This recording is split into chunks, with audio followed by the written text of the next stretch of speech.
فخور بإسلامي فمنه ارتويت أنا الظامي هداني إلهي بعيد العمى لدين عظيم هو السامي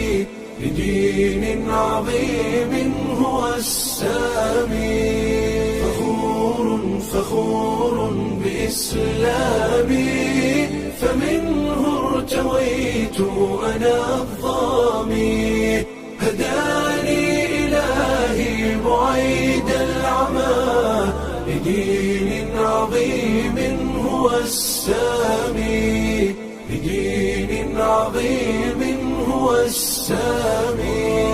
وجدت هناء وذقت الرضا وزالت عن القلب آلامي أنست بأهل هم إخوة رعوني بحب وإكرام فلله شكري غزير العطاء سأبقى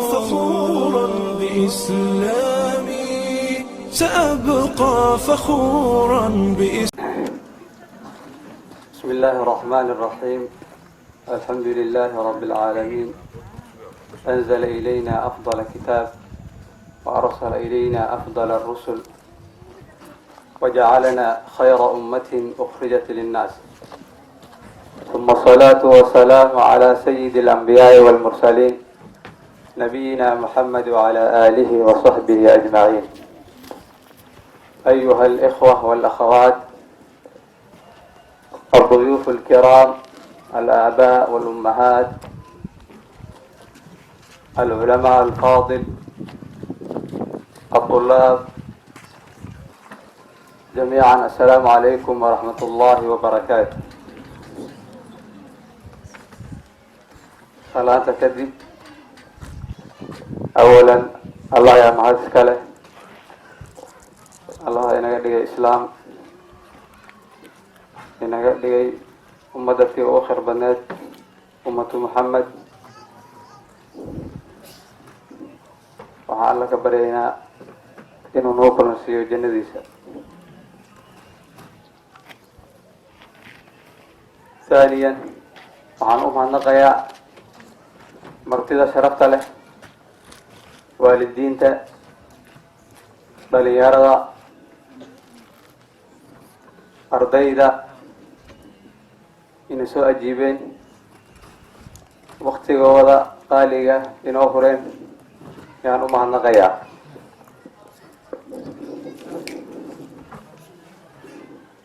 intaa kadib,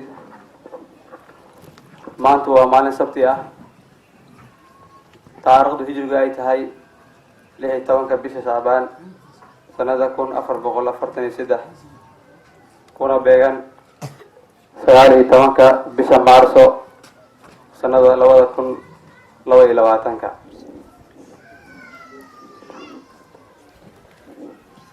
waxaynu saaka ku kulansannahay xaflad maamuus iyo karaamo ah. xafladaasi oo loo qabanayo arday qalin jebisay oo qur-aanka dhammaysay iyo arday ka gudbaysa qaybtii farbarka.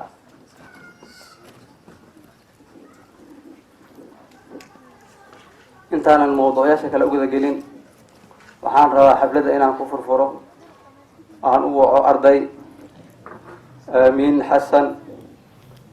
سوء إنه أخرج آيات من القرآن الكريم، فليتفضل.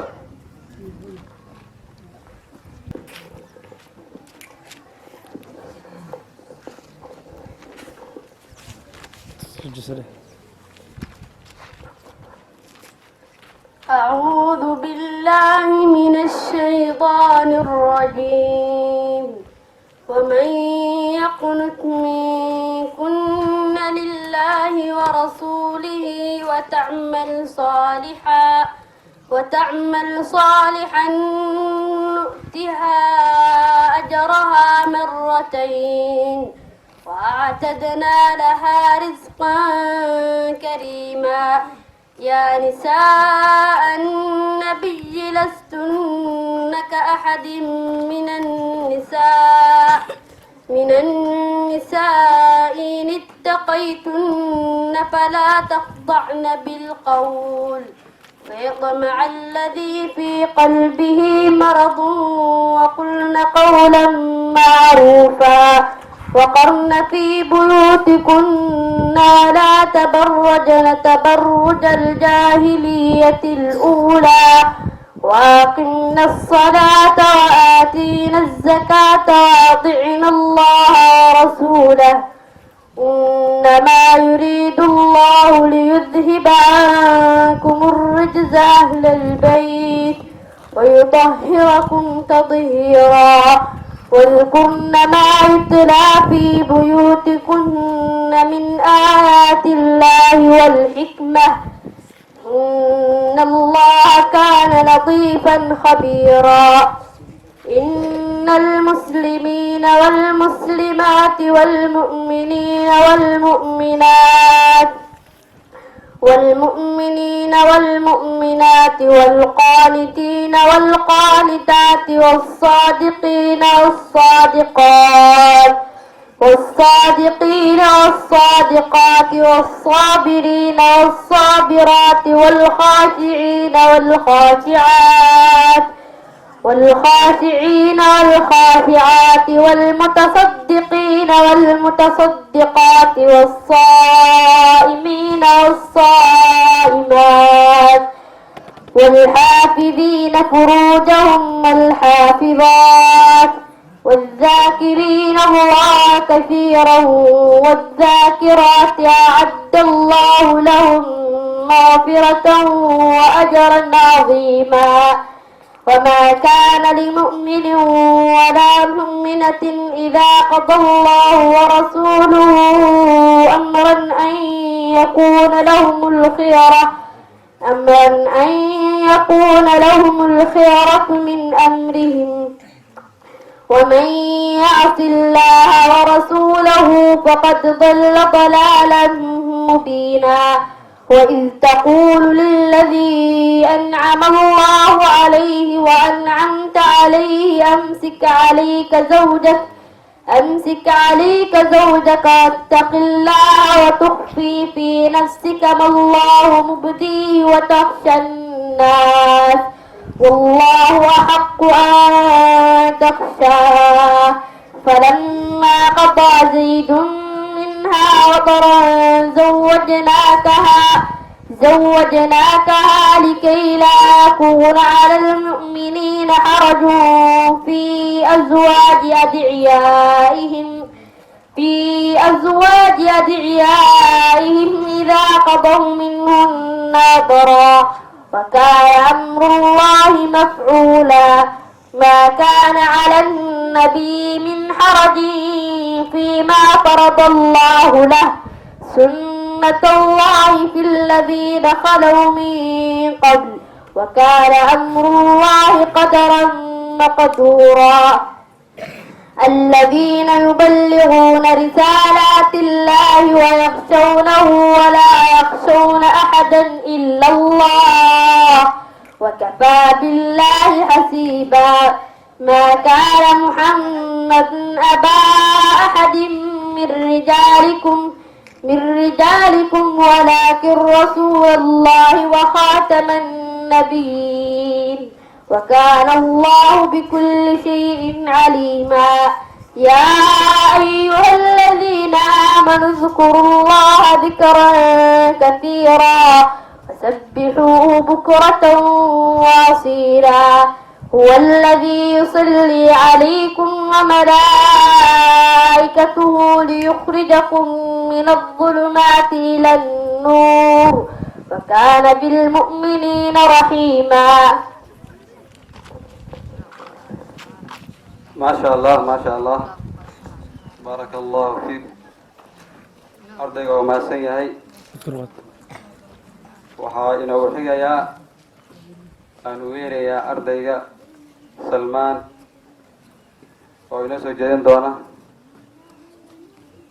كلمة مهنة وقبها عربي،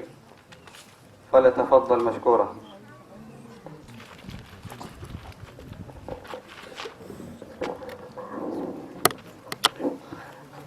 أيها الحفل الكريم،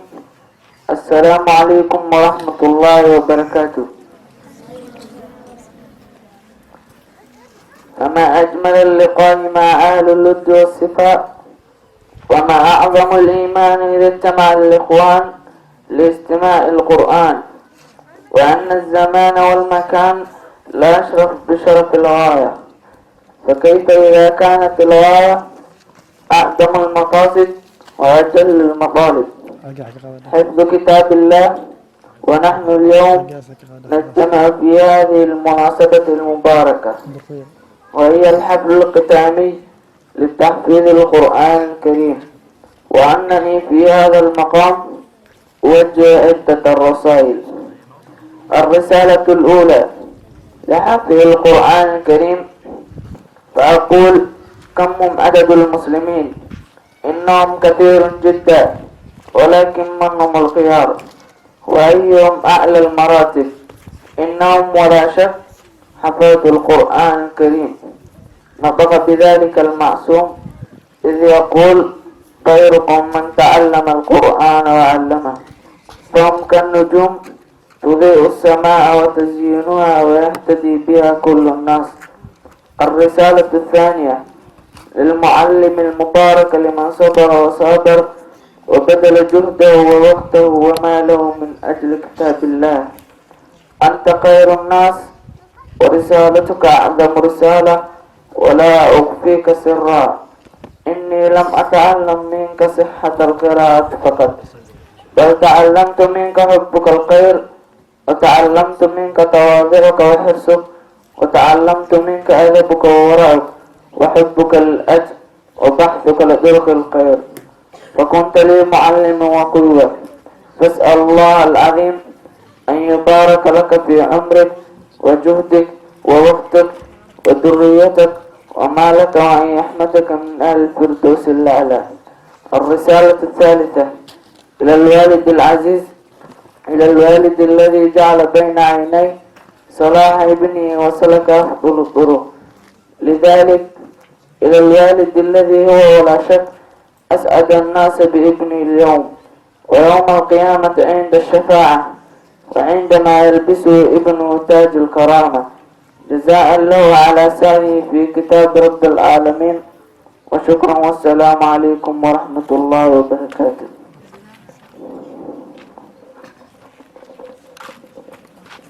وعليكم السلام ورحمة الله وبركاته. أرديك وما سيهي الله بركاته. كلمتين وحكى هذي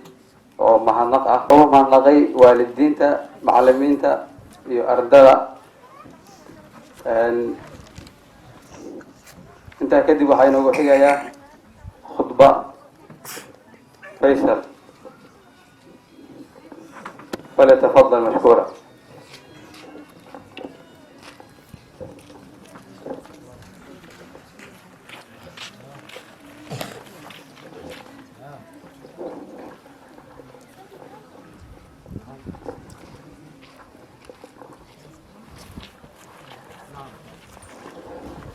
أيها الحفل الكريم، السلام عليكم ورحمة الله وبركاته. الحمد لله الذي أنزل على عبده الكتاب ولم يجعل له عوجا، قيما لينذر بأسا شديدا من لدنه ويبشر المؤمنين الذين يعملون الصالحات أن لهم أجرا حسنا ماكثين فيه أبدا. فقد أنزل الله عز وجل القرآن على نبيه محمد صلى الله عليه وسلم، وأعلمه فضل ما أنزله عليه، وبين أنه شرفه وشرف أمته، وأمره بالاستمساك به، وسيسأله عنه يوم القيامة. قال تعالى: وأنزلنا إليك الكتاب بالحق مصدقا لما بين يديه من الكتاب ومهيمنا عليه، فاحكم بينهم بما أنزل الله ولا تتبع أهواءهم عما جاءك من الحق، لكل جعلنا منكم شرعة ومنهاجا ولو شاء الله لجعلكم أمة واحدة ولكن ليبلوكم فيما آتاكم فاستبقوا الخيرات إلى الله مرجعكم جميعا فينبئكم بما كنتم فيه تختلفون. من شرف القرآن أنه مصدق لما سبقه من الكتب ومهيمن عليه، وشرف الرسول أن يحكم بالقرآن ولا يتبع أهواء أهل الكتاب الذين عطلوا أحكام التوراة. فالقرآن كتاب الله فيه نبأ ما قبلكم وخبر ما بعدكم وحكم ما بينكم، وهو الفصل ليس بالنزل. من تركه من جبار قسمه الله، ومن اتقى الهدى في غيره أضله الله. وهو حبل الله المتين، وهو عصمة لمن اعتصم به وغني لمن استغنى به، وحرز من النار لمن اتبعه، ونور لمن استنار به، وشفاء لما في الصدور، وهدى ورحمة للمؤمنين. وهو الذكر الحكيم، وهو الصراط المستقيم، والذي لا تزيغ به الأهواء ولا تلتبس به الألسنة ولا يشبع به العلماء ولا يخلق على كثرة الرد ولا تنقضي عجائبه. والذي تنتهي الجن إذ سمعته حتى قالوا إنا سمعنا قرآنا عجبا يهدي إلى الرشد فآمنا به. من قال به صدق، ومن عمل به أجر، ومن حكم به عدل، ومن دعا إليه هدي إلى صراط مستقيم. ومن فضل القرآن الكريم نزول الملائكة عند الاجتماع لتلاوة القرآن. عن أبي هريرة رضي الله عنه قال قال رسول الله صلى الله عليه وسلم: ومن اجتمع قوم في بيت من بيوت الله يتلون كتاب الله ويتدارسونه بينهم إلا نزلت عليهم السكينة وغشيتهم الرحمة وحفتهم الملائكة وذكرهم الله في من عنده.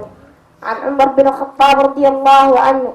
قال: أما إن نبيكم صلى الله عليه وسلم قد قال: إن الله يرفع بهذا الكتاب أقواما ويضع به آخرين، فالقرآن عالي ولا يعلى عليه. قال تعالى: إنا جعلناه قرآنا عربيا لعلكم تعقلون، وإنه في أم الكتاب لدينا لعلي حكيم. وفي القرآن الكريم الإعجاز. قال تعالى: قل لئن اجتمعت الإنس والجن على أن يأتوا مثل هذا القرآن لا يأتون مثله ولو كان بعضهم لبعض ظهيرا. لذلك أمر الله خلقه أن يؤمنوا بالقرآن ويعملوا بحكمه، فيحلوا حلاله ويحرموا حرامه، ويؤمنوا بمتشابهه ويعتبروا بأمثاله، ويقولون آمنا به كل من عند ربنا. عن أنس بن مالك رضي الله عنه قال قال رسول الله صلى الله عليه وسلم: إن لله أهلين من الناس. قالوا: يا رسول الله من هم؟ قال: هم أهل القرآن وخاصته. وإلى هذا والسلام.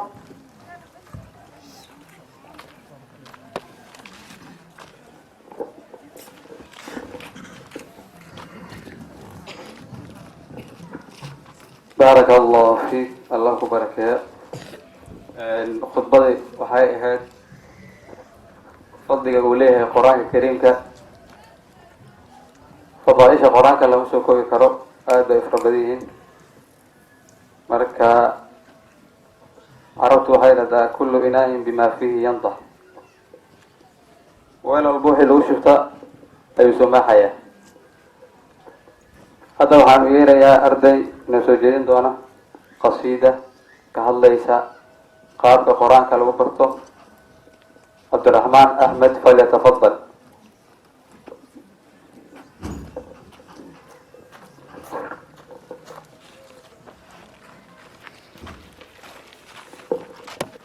السلام عليكم ورحمة الله وبركاته. أيها الحفل الكريم، أريد أن ألقي أمامكم بعضا من قصيدة شروط وآداب حفظ القرآن الكريم وطرق مراجعته.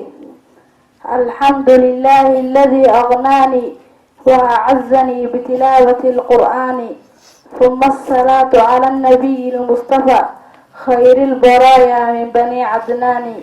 يا طالبا سبل النجاة وراقبا حفظ القرآن بلحظة وتفاني، إني أسوق موضحا لك قصة تبدو كمثل قلائد العقيان. فاقرأ به القرآن سهلا لينا تنجو به من آفة النسيان. أخلص لربك وادعوه ليثبتك ويزيل عنك وساوس الشيطان. ودع الذنوب كبيرها وصغيرها فالذنب يطفئ جذوة الأذهان. وعليك بالشيخ المؤيد بالسند الحافظ الثقة الكريم الداني الزاهد الورع المضيئة حاله بمكارم الأخلاق والإيمان. لا تنقطع عن درس شيخك مرة واحذر من الإهمال والروقان. اذهب إليه ولو بحفظك آية فالوصل يروي ذلة الظمآن. عقب الصلاة احفظ 3 أصدر مع كل فرد لا تكن بالوان. مجموعها هي 10 مع 5 في كل يوم باسم الريان. مجموعها في 6 يا صاحبي 90 صدرا وضحت ببيان. في 7 الأيام راجع ما مضى لتثبت المحفوظ في رزقان. إن شئت فاحفظ 5 آيات فقط في كل يوم طيب الأركان. مجموعها 50 مع 100 إذا في كل شهر يا الحسبان.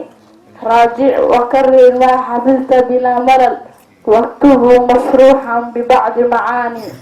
راجع مع الأصحاب في وقت اللقاء والنصح للأخوات والإخوان. وقراءة في هاتف أو آية خير من البطلان والهديان.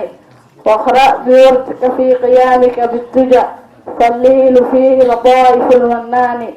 في سائر الصلوات أيضا فاقرأ واشكر لربك واسع السردان. واحفظ فؤادك ما استطعت من الهوى حتى يضيع القلب بالقرآن. وعليك بالمتشابهات فإنها عون لحفظ الذكر والتبيان. إن التشابه في القرآن كرامة للحافظ المتدبر الرخدان. وإذا ختمت فراجعن في 7 متأسيا بنبيك العدنان. وابرأ من الشرك الخفي وشره واظهر من الأحقاد والأضغان. لا تنتظر أبدا ثناء من أحد أو مأربا إذ كل شيء فاني. سر خاشعا والبث ثيابا طيبا متطيبا بالديب والريحان. وخذ السواك مع القرنفل في فمك متنظفا لحلاوة القرآن. وإلى هذا والسلام.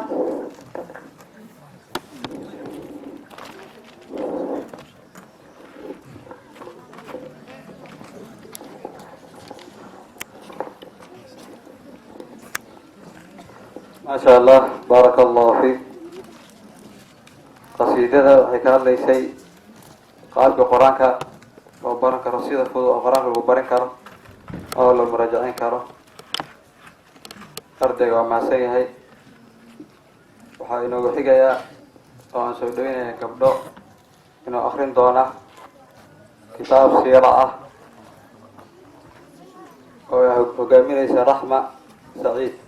فليتفضل.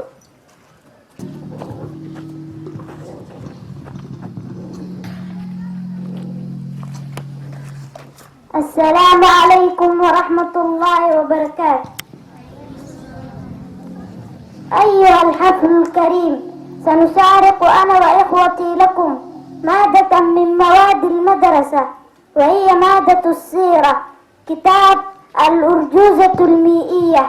للعلامة ابن أبي العز الحنفي رحمه الله. الحمد لله القديم الباري ثم الصلاة على المختار وبعدها كثيرة الرسول منظومة مجازة الفصول مولده في عاشر الفضيل ربيع الأول عام الفيل لكنما المشهور 12 في يوم الاثنين طلوع فجره ووافق 20 من نيسان وقبله عين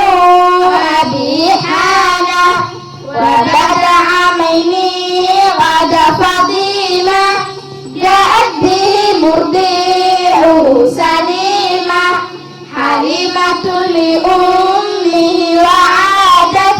به لأهلها كما أرادت فبعد شهرين شقاق بطنه وقيل بعد 4 من سنه وبعد 16 جاء وفاة أمه على الأبواء وجده لأب عبد المطلب بعد 8 مات من غير كذب ثم أبو طالب بن عم كفل خدمته ثم إلى الشام رحل وذاك بعد عام 12 وكان من أمري بحيرا ما اشتهر وسار نحو الشام أشراف الورى في عام 25 ترى لأمنا خديجة متجرا وعاد في رابحا مستبشرا فكان في عقده عليها وبدأ إفضاؤه إليها وولده منها قال إبراهيم فالأول القسيم حاز التكريم وزينب الرقية وفاطمة وأم كلثوم لهن خاتمة وظاهر الطيب عبد الله وقيل كل اسم لفرد زاهي والكل في حياته ذاق الهمم وبعده فاطمة بنصف عام وبعد 35 حضر بنيان بيت الله لما أندثر وحكموه ورضوا بما حكم في وضع ذاك الحجر الأسود ثم وبعد عام 40 أرسل في يوم 2 يمقينا فانقولا في رمضان أو ربيع الأول وسورة تقرأ أول المنزل ثم الوضوء والصلاة علمه جبريل وهي ركعتان محكمة.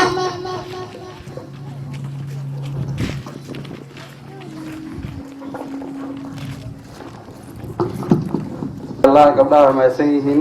الله بركة وحين آخرين جوي سيرة وكان يا سيرة النبي قد لشيء ديسا بربرتان كيسا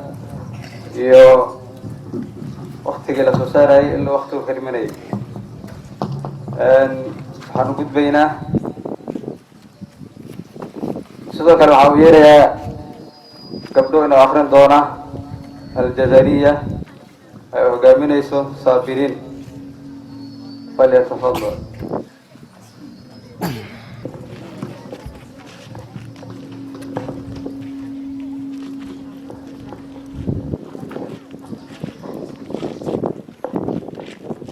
أيها الحفل الكريم السلام عليكم ورحمة الله وبركاته. بعد هذه تحية مباركة نريد أن نقرأ كتاب يسمى متن الجزري في التجويد للشمس الدين محمد بن الجزري. هيا نسمع. يقول راجعا في ربي سامعي محمد بن الجزري شافعي الحمد لله وصلى الله على نبي ومصطفى محمد به ومقرئ القرآن مع محبي وبعد إن هذه مقدمة لما على قريء أن يعلم إذ واجب عليه محتم قبل الشروع أولا أن يعلم مخارج الحروف والصفات ليلفظوا بأفصح اللغات محرر التجويد والمواقف وما الذي رسم في المصاحف من كل مضروع وموصول بها وتاء لم تكن تكتب بها مخارج الحروف 17 على الذي يختاره من اختبر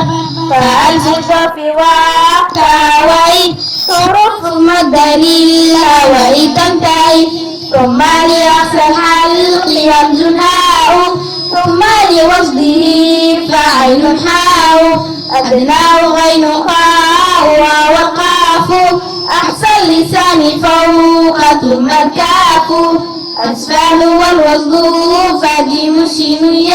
وبعض من حنفتيه ذريا لضرس من أيسر أو يمنى واللام وابنها للمنتهى والنون من ظرفي تحت اجعل والراء دانه لدار أدخل والضاء والدال والتاء منه ومن عليا الثنايا والصفير مستقيم منه ومن فوق الثنايا السفلى والضاء والدال والتاء العليا من ظرفيهما ومن بطن الشفة فالفاء مع فتنا مشرفة لشفتين واو باء ميم وهملة مخرجها الخيشوم صفاتها جار ورق مستفيد منفتح مشماتة وضد قل ماموسها فحاثه شخص سكت شديدها لفظ أجر قد بكت وبين رقم والشديد للعمر وسبع النقوص صدق قد حسن وصاد بعض ضام ضام مطبقة وفي الرمل بالحروف المطلقة سفير وزد وزاء سين قلقلة خطب جد ولين وهو ياء سكن وفتح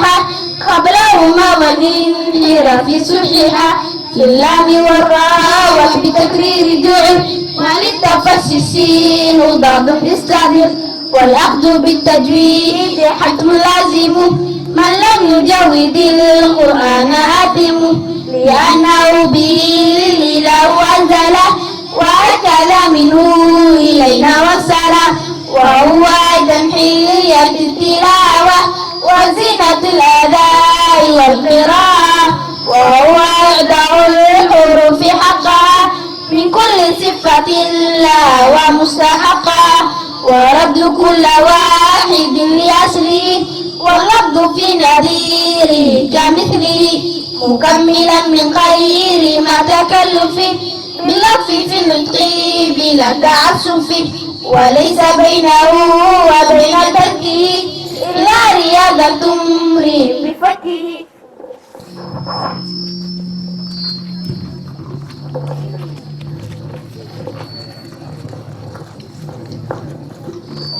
ما شاء الله بارك الله فيكم الله يبارك martida sharafta leh iyo waalidiinta hala dulqaato qorada ay kula shahay xafladu waa iska waqti kooban inta aad fadhidaan ajir baa idin socdaa hala dulqaato intaa kadib waxaa inoogu xigayaa arday inuu akrin doona anashiid azhu bayna asxaabu azhu والأساتذة الفاضلة والآباء والأمهات والإخوة الطلبة السلام عليكم ورحمة الله وبركاته.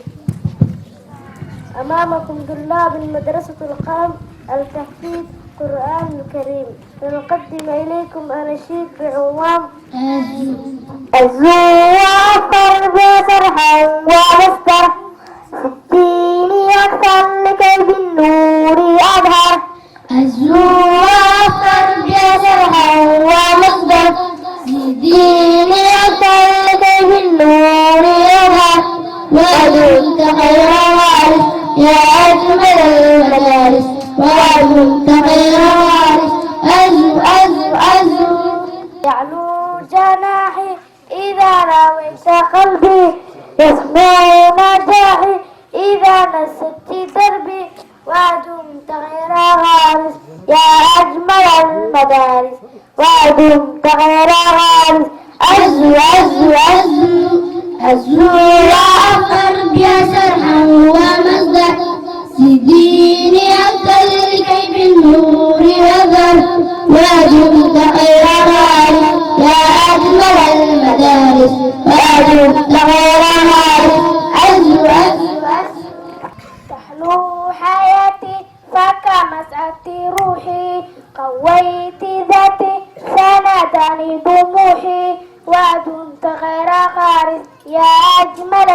المدارس ودمت خير خارس. أزو أزو أزو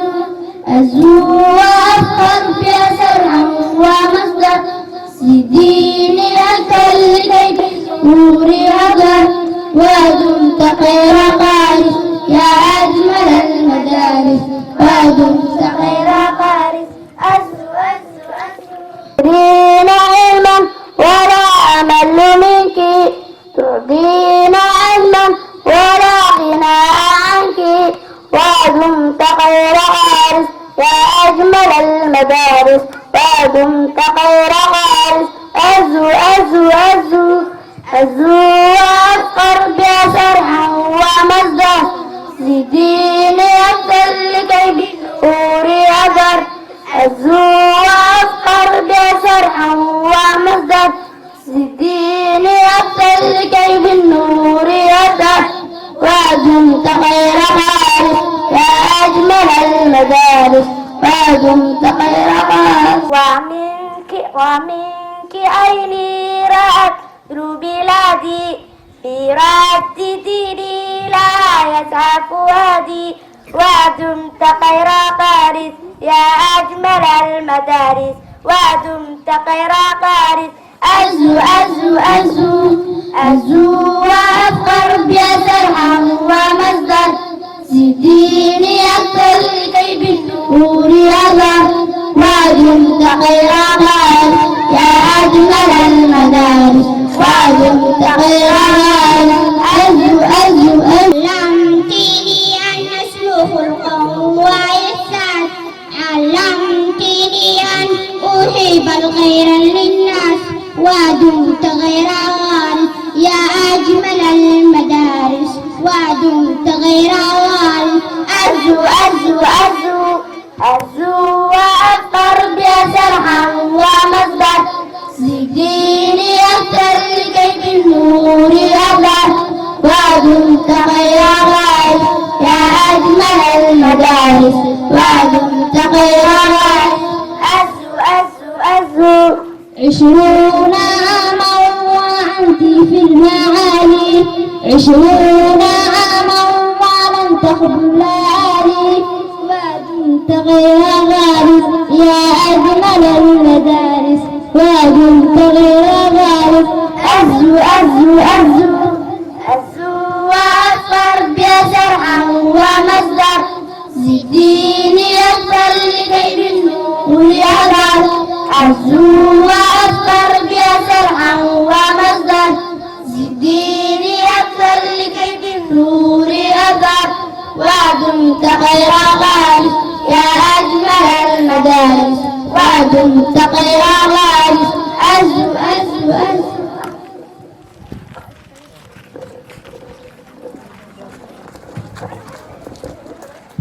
قدم يا ما شاء الله عرورتا عادي هذا ما سيهن الله بركاته. هذا وحين وحيا ويريا أربعين وآخرين دونتا كتاب تحفها. قال العلامة سليمان الجمزوري رحمه الله تعالى يا حين يا أحمد الغفور دوما سليمان والجمهوري الحمد لله مصليا على محمد وآله ومن تلا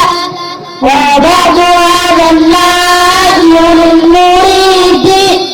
في النور والتوحيد والوجود سميته بالسلطان الأنوار عن شيخ المناهج للكمال أرجو به أن ينفع الغابة والأجر والقبول والثواب للنور تصوم وللتوحيد أربع وثمين التمييز فالأول نداء مبدأ في للعدل التروت فالتعرف حمدك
الحروف واجب للفضيل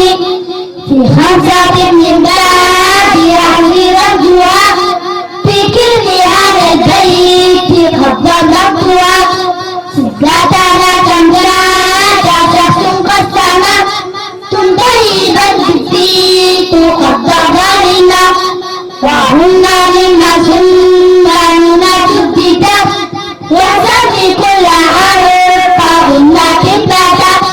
والميت صوت في قبل الهجاء مالك الليلة لدرجة أحرمها 3 لمن بدأ إقرأ الإفهام والإظهار فقط والأول الإخفاء والنداء وسمي للشفيع الهراء والثاني القانون بمثل هذا وسمي القمر صاحبا يبدا والثالث الإظهار في البقية بمعروف وسمي تسمية وهو وفأن تقتضي لقربها وريثها بفرض لله الحنان قبل عرض إمامنا إله وقدره قبل 4 المهاجرة خذ علمه من القيادة وقد أخذه ثاني ما إظهار وفي 4 وهو بقلبه وأنزع بعيد ثم في الرحمن تهز جامعا بسوء جميل شارفا للكرم ولا من أولى سميها خمرية ولا من أخرى سميها شمسية وأنذر لنا خبير مطلقا في نهر كنا عن وإن واتقى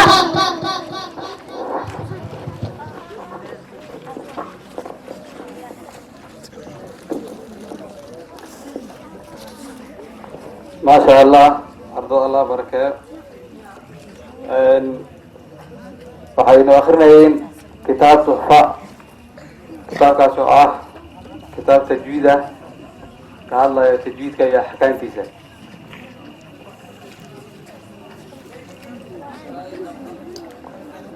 sidoo kale waxaan wacayaa arday inuu akhrin doonto anashiid biqur'aani uu hogaaminayo suhayb yuusuf suhayb cabdullaahi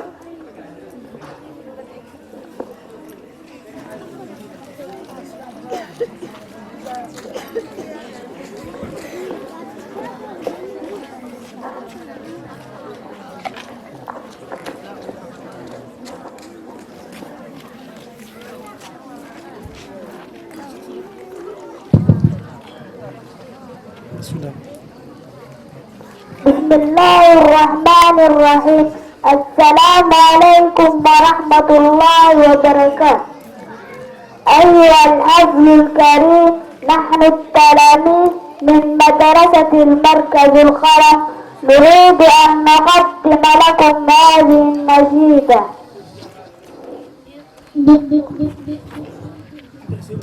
بقرآني وإيماني وتكبيرات إخواني بقرآني وإيماني وتكبيرات إخواني أعز الكافر الجاني بقرآني وأحمي من أوطاني بقرآني أعز الكافر الجاني بقرآني وأحمي من أوطاني بقرآني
لنات محمد مثل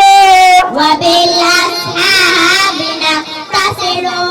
سنفعل مثل ما فعلوا بقرآني بغير يا وفرقان بقرآني سنفعل مثل ما فعلوا بقرآني بغير يا وفرقان بقرآني بقرآني وإيماني وتعبيرات إخواني بقرآني وإيماني وتعبيرات إخواني أعز الكافر الجاني بقرآني وأحمي منه أوطاني بقرآني أعز الكافر الجاني بقرآني وأحمي منه أوطاني بقرآني والإسلام رافعنا وللإنجاب دافعنا والإسلام رافعنا وللإنجاب دافعنا قدم تدارين دافعنا بقرآني فوق معادن الجاني بقرآني قدم تدارين دافعنا بقرآني تدق معادن الجاني بقرآني بقرآني وإيماني وتدبيرات إخواني بقرآني وإيماني وتدبيرات إخواني أعز الكافر الجاني بقرآني وأحمي منه أوطاني بقرآني أعز الكافر الجاني بقرآني وأحمي منه أوطاني بقرآني من المحراب ننطلق وللخيرات نصطلق من المحراب ننطلق وللخيرات نصطلق أسودا حين ننطلق بقرآني لندع كل شيطان بقرآني أسودا حين ننطلق بقرآني لندع كل شيطان بقرآني بقرآني وإيماني وتدبيرات إخواني بقرآني وإيماني وتدبيرات إخواني أعز الكافر الجاني بقرآني وأحمي منه أوطاني بقرآني أعز الكافر الجاني بقرآني وأحمي منه أوطاني بقرآني. ما شاء الله عروضها يرين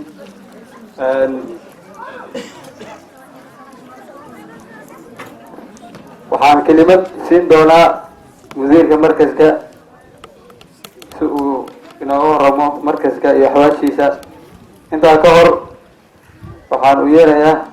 arday inoo tafsiira suurad qur-aanka ka mid ah.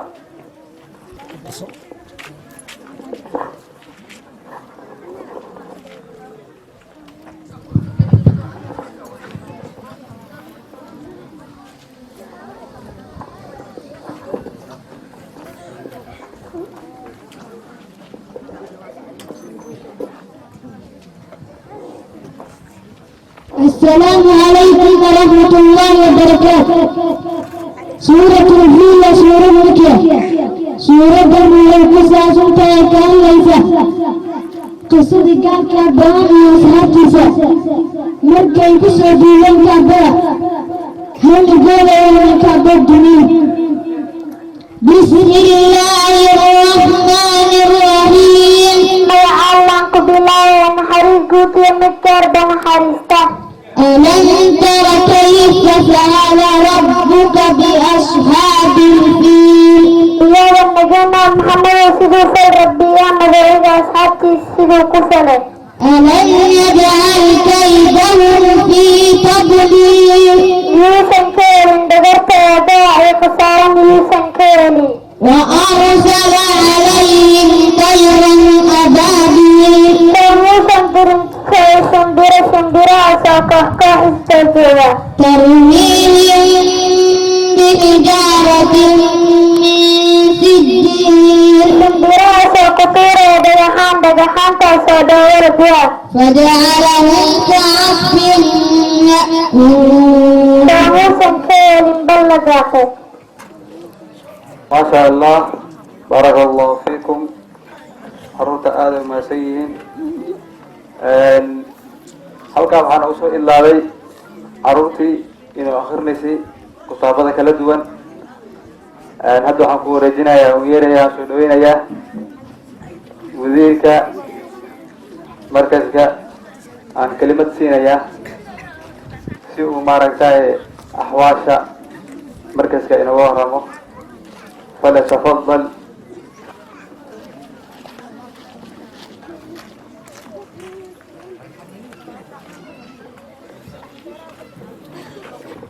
السلام عليكم ورحمة الله وبركاته. مع سلامة يا ضمان والدينك أرضيدا مرتي شرفك أو هريو xildhibaankeena marti sharafka inoo Ziyaad Uthmaan Abduhu Ziyaad Angamiya. waxaan sidoo kale soo dhaweynayaa mashaayikhta iyo dadka na soo ajiibay sida aquuna sheekheena Sheekh Cabdilfataax Muhidiin iyo dadka ka waalidiinta kale wada socdo sida aquuna saaxiibkay Sheekh Maxamuud Yuusuf iyo dhammaan waalidiinta iyo ardayda iyo kasoo qaybgalayaasha xafladda. intaas kadib ayuha alaxiba waxaan wax yar aan rabaa inaan dulmaro taariikhda taxfiidkan ama markaskan ama waqti uu soo aas-aasmay maxaa laga bartaa taxfiidka bulshadu muxuu u qabtaa ama muhiimad sidaa uu hayaa. taxfiidka waxaa la aas-aasay oo la bilaabay taariikhda markay ahayd taarikh 3 bisha 10aad sanadkana uu ahaa 2015 oo waafaqsaneyd 19 bisha Muharram 1436. waxaa ka takharujay markaska dafacaad ka horeeyay dafcadan oo 2 tanaana ku 3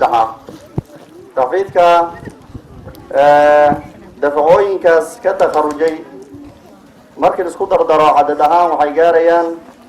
ilaa 36 arday ah oo halkan ka qalin jabiyey oo shahaadooyinna ka qaatay. taxfiidku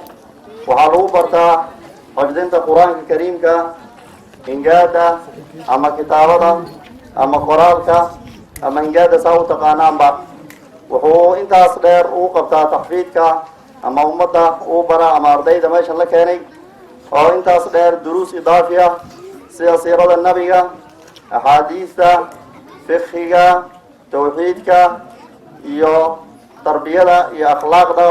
oo caruurta si gooni ahaaneed loo baro. wuxuu taxfiidka gaar leeyahay uu ummadda u hayaa in badan in uu soo saaro ajyaal fara badan oo kitaabka ilaahay xambaarsan, taasoo uu kasoo aasmaayo in oo cunuga marka hore la baro khadul carabi, kitaabada iyo qiraa'ada. inuu cunuga la baro markii hore inuu bal wax akriyo waxna qoro,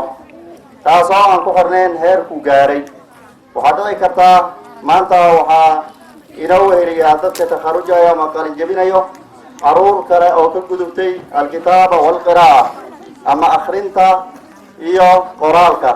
ama hingaada saa u taqaanaanba. ardayda ayade kuma xirno inuu jus gaaray kuma xirno inuu qur-aanka meel gaari ka gaaray balse waxaa weeye heerka ay u arkaan hay-ada u xil saaran oo dugsiga dhexdiisa ah inuu cunuga ama ardayga asaga qur-aanka meel walba oo kitaabka looga soo bixiyo inuu akrin karo wax walba oo loo yeeriyo inuu qori karo markaasaa waxaa dhacdaa in aan shahaado ku siino inuu alkitaaba walqiraaca ninka u batay awoodna uu leeyahay hataa haddaan cashirka loo akrinin inuu soo akrini karo taas waa mid uu dugsiga gaar leeyahay ama taxfiidka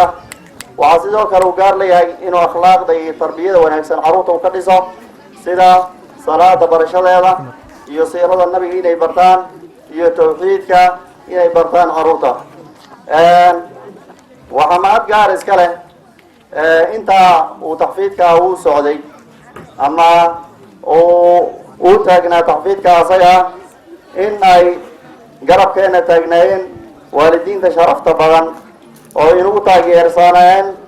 naf iyo maal iyo dhaqaalo ardaydoodan ay soo dirayeen ay usoo diyaarinayeen aroortii inay halkaas kitaabka allah ay xambaaraan anay qaataan ama akhlaaqda wanaagsan ama ay bartaan sidaa darteed taxfiidka wuxuu hadda marayaa sanadooyinka uu taagan yahay ilaa wuxuu marayaa 7 sano oo hadda u bilaabatay ardayda meesha dhigato waxay ka kooban yihiin gabdho iyo wiilal cadad ahaan wiilashaa fara badan mar walbana way farabataan kolley ma garan karo inta badan waxaa markii wax la qiimeynayo waxaa la qiimeeyaa inay haweenka naga badan yihiin laakiin markaa goobaha waxbarasho aan tagno haddana gabdhaha iyo wiilasha waxaa inta badan mar walba yar gabdhaha yar ardada meesha dhigato waxay isugu jiraan gabdho iyo wiilal waxaana isugu jiraan cadadkooda uu dhan yahay 180 canug 180 canug 110 waa wiilal 70 kamida waa gabdho marka waxaad moodaa gabdhaha mar walba in ay yar yihiin ay ka yar yihiin wiilasha qaabka waxbarasho dugsiga wuxuu waxbaraa uu ka kooban yahay qayb taxfiid ah oo qur-aanka lagu xifdiyo oo caruur joogto aan bixin kitaabka allana barato markay xifdiyaan shahaadooyin la siiyo saa ku baxaan iyo qayb iskuuley ah waxaana inta badan qaybta iskuuleyda marka intaa waa warbixin kooban maadaama qoraxda inagu soo kululaatay waqti dheerna aan qaadanay in aan bal aan ka warbixiyo taxfiidka iyo qaabkiisa waxbarasho iyo sida wax loo barto waxaa intaa dheer ayuu laxiba bal inaan ogaano marka waxaa inoo xigaa inaan bal aan ogaano intaa wixii inoo qabsoomay waxaana kusoo koobi doonaa marka ugu dambeyso inaan la dardaarmo waalidiinta iyo caruurtaas qalin jebinayso iyo qaybta inooga qalin jebisa farbarka marka hore dugsiga waxaan sidaad aragtaanba wuxuu ka kooban yahay ilaa 6 fusuul 3 gudaha iyo 3 banaanka oo dhis ah waxaa weli aan u baahan oo dhis ama 3 ama 4 oo weliba aan ku kala saarno caruurtii aan rabno inaan soo kordhino qayb macad ah sida hadda raggan oo kale markaan soo saarno meel ay kusii wadaan waxbarashadoodii ilaa heer ay noqdaan tafsiirka qur-aanka ay bartaan oo axaadiista ay bartaan qayb macad ah oo marka cilmiga ay kusii wataan ama qayb kale oo daakhili aan u samayno oo joogto ah oo se ay ka bixin meeshan oo qadiy quraaba halka lagu siiyo waxaa kale oon aad aan u rabna inaan samayno sidoo kaleete in gabdhaha iyo wiilasha mar walba aan kala saarno qaybta yar hadda maalin hore waxaa inoo suurta gashay inaan kala saarno qaybaha weyn gabdhaha iyo wiilasha laakiin hadda waxaan rabnaa galaasida inay u kala socnaadaan mar walba marka waxaan sheegayaa waalidiinta inaan weli u baahannahay fusuul mutawaafir ah ilaa 3 kalaas iyo 4 kalaas oo kale marka waxyaalaha inta badan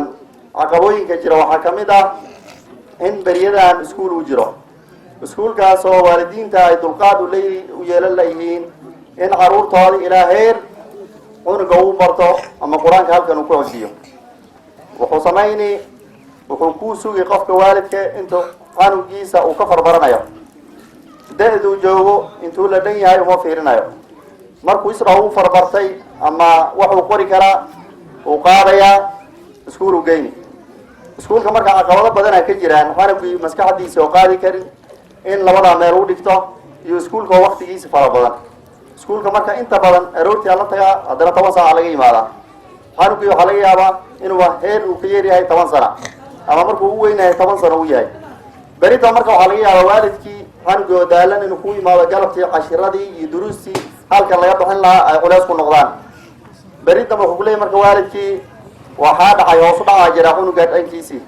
hoos u dhacaa marka inay qayb ka yihiin waalidiinta halkaa inay ogaadaan intaa waxaa dheer oo beriyadan soo ziyaaday sidoo kale wax tuusheen la yidhahdo waalidiinta ayagoo iskuullada caruurta u dhigto waliba inta badan private iyo academy ay dhigtaan oo halkaa duruusta lagu soo qaato maalinka intiisa badanna halkaa la joogo yaa galabka uu isku dayaa qofkii waalidkii inuu haddana tuusheen u diro qaarkooda bar kamida inay sabti axad bas ku imaadaan caqabooyinkaas inta badan waalidiinta waxaan leenahay haddana intaa waxaa dheer caruurta hadda waxay iskuullada soo rogeen class 5 class 6 cunuga meesha ku gaaro in iskuulladaba lagu celiyo tuushan halkaa lagu sameeyo qaar kamid ah waalidiinta waxay sameeyaan inay guriyada haddana tuushan ugu sii sameeyaan marka waxoogaagoo arrintaas caqabada badan ay keenayaan waalidiintu marka waxaan leenahay hawshaas waa hawl aad waxoogaa caqabada nagu hayso anoo hadalka dedejinayo waxaan rabaa marka ugu dambayso inaan la dardaarmo ardada maanta aan qalin jebin doonto oo shahaadooyinkaan guddoonsiini doono waxaana leeyahay aan idiin farayaa ilaahay subxaanahu caza wajalla xabsidiisa kadibna in qur-aan aada barateen waa sharaf weyn iyo manzilo iyo darajo ilaahay idiin gaarsiiye subxaanahu caza wajalla waxaad dhaxasheen hadalka rasuulka sala allahu alayhi wasalam uu yidhi ina lilahi ahliina min annaas dadka ilaahay dad ehelkiisa oo khaasa oo u dhow ayaa jira markii rasuulka sala allahu alayh wasalam la weydiiyena wuxuu yidhi waa dadka qur-aanka ilaahay xambaare oo xifdisan waxaa intaa dheer oo mansilad iyo darajo iyo wanaag iyo sharaf ay usoo hoyad qofka waalidka xanugaa ku tarbiyeeyey ilaa heer qur-aanka uu barto rasuulka ilaahayna wuxuu sheegay qofkii xanugiisa ama waladkii uu dhalay qur-aanka baro ilaa heer uu xifdiyo maalinkii qiyaamaha la gaaro sida ninkii wiilkii haddana ardaygii noo faahfaahiye oo kelimatu shukriga inoo akrinay in loo xili doono maamuus xariir iyo taaj karaama ilaahay xaggiisa ka ahaatay oo uu ku helay wiilkiisaas iyo canugiisaas iyo gabadhiisaas oo qur-aanka u baray marka waxaan leeyahay fa ahlan lakum dadka qur-aanka ku tarbiyeeya caruurtooda jecelna mar walba goobaha diinta iyo qur-aanka iyo meesha qur-aanka alle lagu xifdiyo ay joogaan marka waxaan idin dhihi lahaa waalid iyo wiilba iyo arday iyo mas-uuliinba waxaan idin dhihi lahaa isku daya kitaabka ilaahay subxaanahu caza wajalla sidii loo xambaari lahaa ardadaasna si khaas ahaaneed waxaan kula dardaarmaya inay cilmiga sii wadaan kitaabka tafsiirkiisa ay bartaan kadibna ku dhaqan ay raaciyaan cilmigu waa ku dhaqan barasho ma aha inta badan waalidiintana waxay aada uga gaabiyaan cunuga marka qur-aanka uu barto uu xifdiyo inta badan waxay kusii daayaan maskaxdiisa taasna ma aha canuga waa inaad u samayso wakti aad u samayso maalinkiina aad u samayso qeyb qur-aan uu akriyo waliba waalidiinta inta qur-aanka taqaano waxaan aada ugu waanin lahaa cunugaada inaad la subciso ama inaad u samayso maalinkii qeyb aad wada akrisaan ama qeyb aad ka dhegaysato hataa adi haddaad ka dhegaysani karin waxaa jiraan dad idinka mid a guryada joogo oo qur-aankana yaqaano in laisku dayo ninkaa maalin walba in uu qur-aanka qeyb inuu ku qaybo saasa marka aad ku tarbiyaysaan canugaa si uu qur-aanka u dhuminin uu hilmaamin marka halkaa laga sii wado waalidiintana waxaan leeyahay ardaydaas hadda idinka idinku soo wareegeen xilkii inta badan iyo culeyska annagana saarnaa dhankiina uu soo wareegay marka waxay idinku yihiin dadka ee ammaana marka horena ammaano idinku hay ahaayeen marka ammaanadaas si wanaagsana loo guto hadalkayga waan soo gaabinaya oraxda kulun waxaan rabaa inaan soo dhaweeyo marti sharafka inoo joogo nagala soo qayb galay xafladda ziyaad cusmaan akhuuna marti sharafkeena waxaa inooga dambeyn doona marka kelmad aan siini doono akhuuna sheekh cabdifatax sidii oo kale waxaan leeyahay ziyaad falyatafadal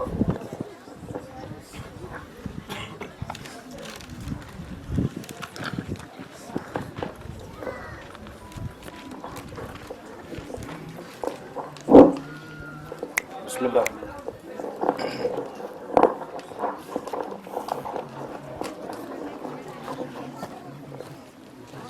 بسم الله والصلاة والسلام على رسول الله.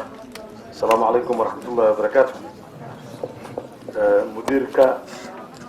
والدك graduateك أرضيد السلام عليكم. نبض صومها صباح ونكسر وأنا سلام هرت وحن ربا مديرك يو معلمين تنا المهدو عليهم ونهضوا عليهم شقة وين ماشى نايك قبتين 2015 وقت فوق معها لكن سيدنا الله شيء كذا كماشى صوم مري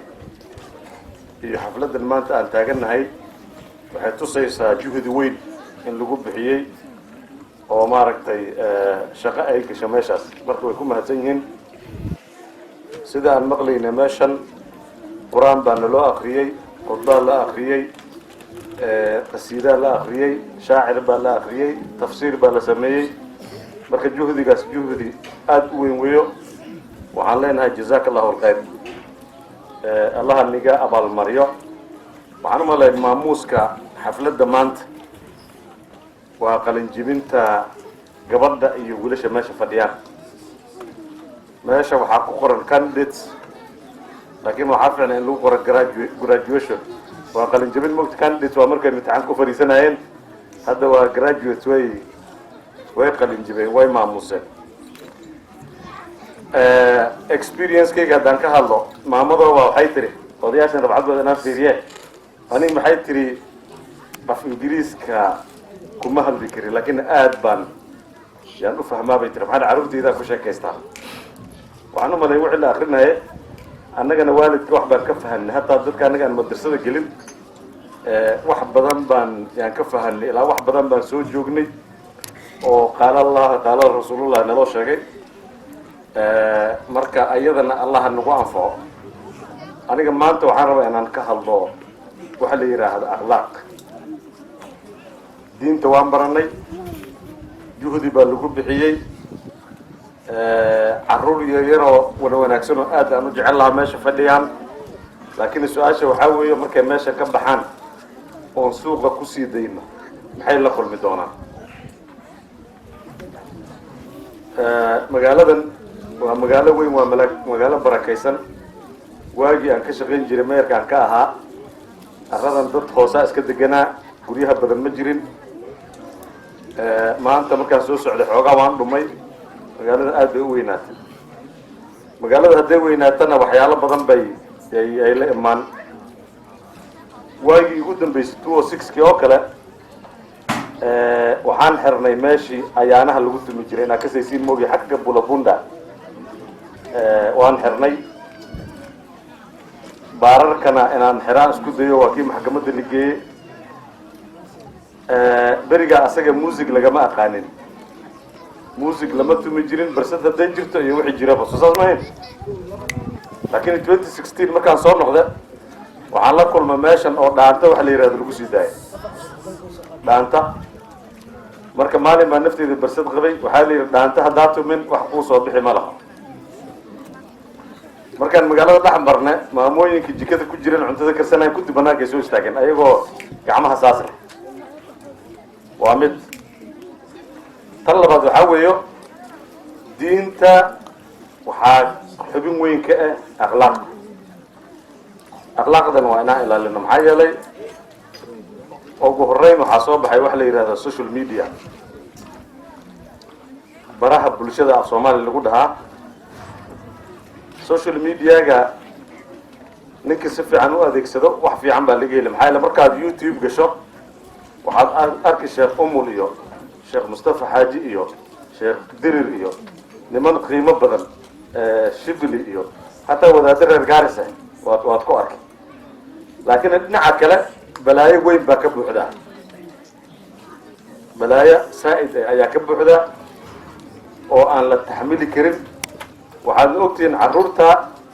telefoonyay isticmaalaan kuwa aan telefoon gaarinna telefoonka hooyadooda yaa isticmaalaan simunatumiya simiya mama meeqaa simka hooyadooda ku ciyaaraan simka hooyadii yaa fiiriyaa carruurta la hadli telefoonka hooyadiin sooma fiirisin telefoonkaas wax badan oo khatar baa ku jiraa been badan baa ku jirtaa macsiyo badan baa ku jirtaa sina badan baa ku jirtaa soo saas maaha marka waxaan rabnaa horta arrintaas in laga digtoonaado oo la iska fiiriyo waxaan kaloo rabnaa hadduu ilaahay yidhaahdo akhlaaqda guud ee magaaladan inaan ka hadalno maxaa yeelay aniga hadda meeshan aan taaganahay dad badan baa waxay fiirsanayan saan dharka u xirtay saan u hadli waxaan sheegi meeshaan marayso saas maaha marka aniga haddaan akhlaaqdayda ay xun tahay waxaa suurtagal dad badan ilmo badan iyo dad yaryaro badan ay u daydaan oo waxaan aniga samaynaya ay sameeyaan waktigan hadda la joogo midda ugu hore oon banaysanay annaga soomaalida waxaa weeyo been wax la yidhaha nin madax eba waxaad dhahaysa aan isku imaano almon hotel aan shax ka cabno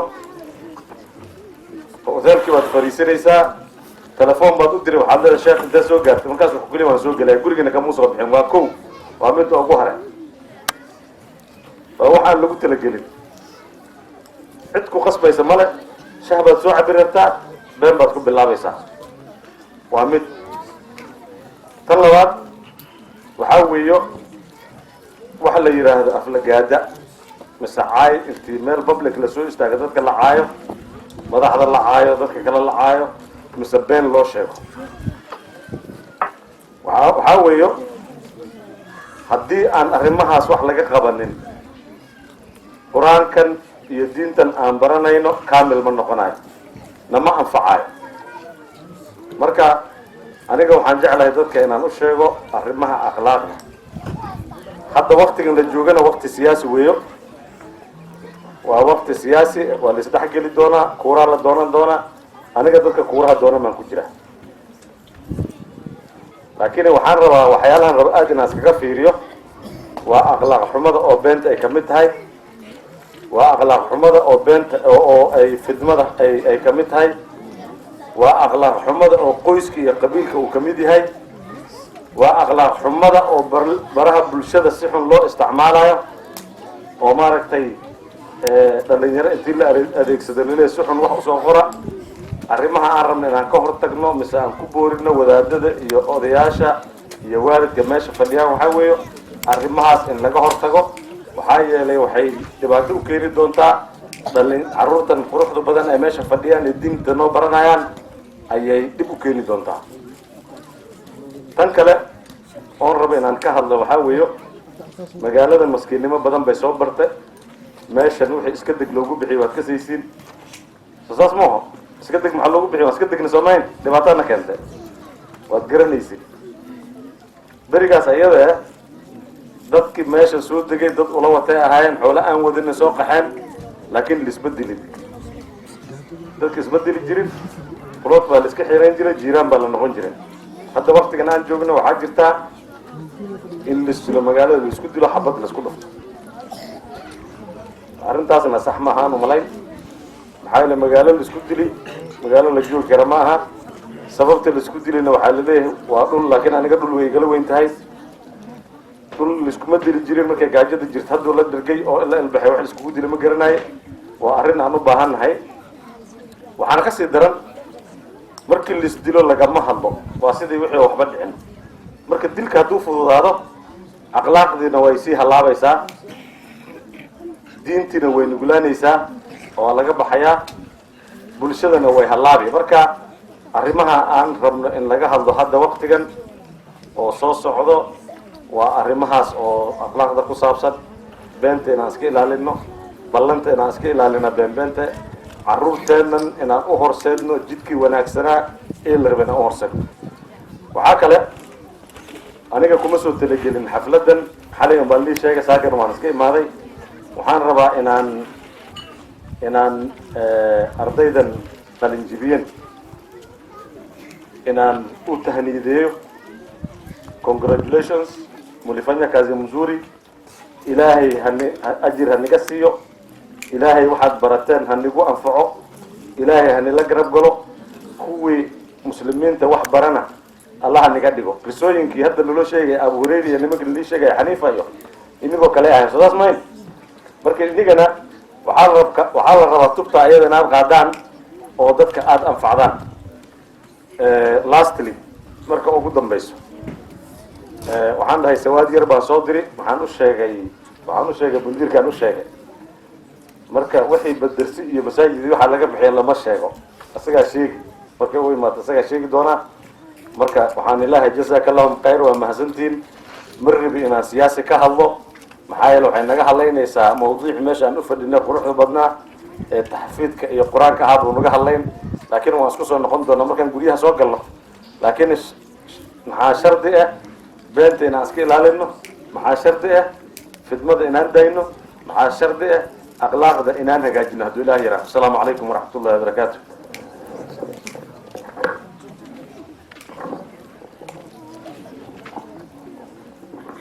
وعليكم السلام ورحمة الله وبركاته مدنه ما سيهي الله بركاته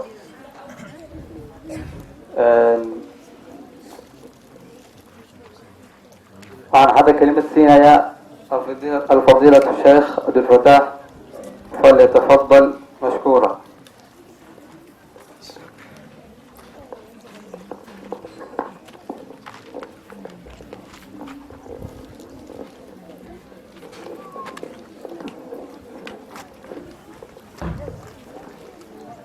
بسم الله الرحمن الرحيم الحمد لله رب العالمين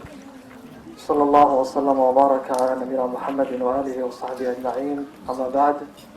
السلام عليكم ورحمة الله وبركاته ولا ليال إله بامهد إسكال سبحانه وتعالى عليه هل كان اسكوه كاني أنه بدقضاء وعف ما قضاء ونبت قريق وحيسانو قريق أنه قدوه runtii haddaysan nabad jirin layskuma imaadeen ilaahay caafimaad buu na siiyey taasoo dheertay haddana waxaan iskugu nimid oo waxa layskugu imaado waxa ugu fiicnaa waxaan filayaa saacadahan hadda aan meesha fadhina hadda laga yaabo inuu waxoogaa wahsi una galo oo dhahno culummada waa nagu daahiyeen laakiin waxaa shaki ku jirin maalin baan ku farxi doonaa maalin baa ina anfici doontaa midda kale waalidiinta waxaanu sheegayaa markaad meeshan joogtaan waajib baad gudanaysaan waajibka waxaa idinku le carruurtiina carruurtan ay dhasheen waajibka idinku leeyihin waxaa kamid ah inaad munaasabaadka noocan oo kale aad kasoo qayb gashaan oo ad u fadhidaan waaye waxaan marka walaalayaal runtii aan si muxuu aha u mahad celinayaa mucalimiintii kasoo shaqeeyay hawshan carruurta sidan quruxda badan u tarbiyeeyey cilmi laga yaabo hadda dad qaarkood inay sahlanayaan laakiin runtii cilmi aada u weyn ah oo aada muxuu ahaa noo qiirigeliyey ilmaha maskaxdooda ku shubay ayagana waxaa leeya allah idin barakeeyo macalimiinta allah ka thawaabiyo waxaan u duceynayaa carruurteena kuwa takharujay ilaahay ha barakeeyo kuwa hadda markaska ku jirana ilaahay idinkiis kuwa heerkaa gaaray ayagana allah ka dhigo waxaan runtii si muxuu ahaa aada ugu mahad celinayaa walaalkeena muxuu ahaa mashmuwaasiyaad oo haddii waxba aan ka teginba wixii aan sheeg lahayn ama wadaadaha sheeg lahayeen asaa noo sheegay khayr allah siiyo waxaa yidhi cilmiga wuxuu u qaybsamaa dhowr nooc intabana ilahi wuxuu ku sheegay suurat liqra haddaad og tahay qur-aankeena suuraddii u horreysay oo soo degtay waxay dhiirigelinaysaa dadka inay wax bartaan diinteenna waxaa la dhahaa culimmada ku magacaabaan magaceeda waxaa kamid ah diin iqra waa diin dhiirigelinaysaa inay dadku wax bartaan inay wax akristaan inay wax qoraan suuradda waxay ku bilaabanaysaa aqrin in laisfara in wax la aqriyo nabigeena suuban alayh isalaatu wasalaam ilahi wuxuu ku yihahday iqra aqri marka asaga looma ka hore looma barin si wax loo akriyo uu cudur daarto wuxuu yihahday ma ana biqaariin aniga wax ma akrin karo lima barin wax akriyo waxaad aayadda markaa sii wado haddana aad sii maraysaa qalam wax in la qoro alladii callama bilqalam nooca labaad oo wax lagu barto ama nooca kale waa in wax la qoro suuradda aayadaha u horeysa bay ku jiraan waxaa kale waxbarashada iyadana qeyb ka ah qofka inuu dihniga wax ku qaato walaalkeena siyaad oo kale aqoonta hadda uu sheegay oo ka warramay wuxuu yidhahday anaga wax maanan sii baranin laakiin qof muslim oo ku gaboobay islaanimo baan ahay wuxuu ka warramay ana waa cilmi laakiin cilmiga wuxuu ku wataa dihniga maskaxda cilmu dihni baa la dhahaa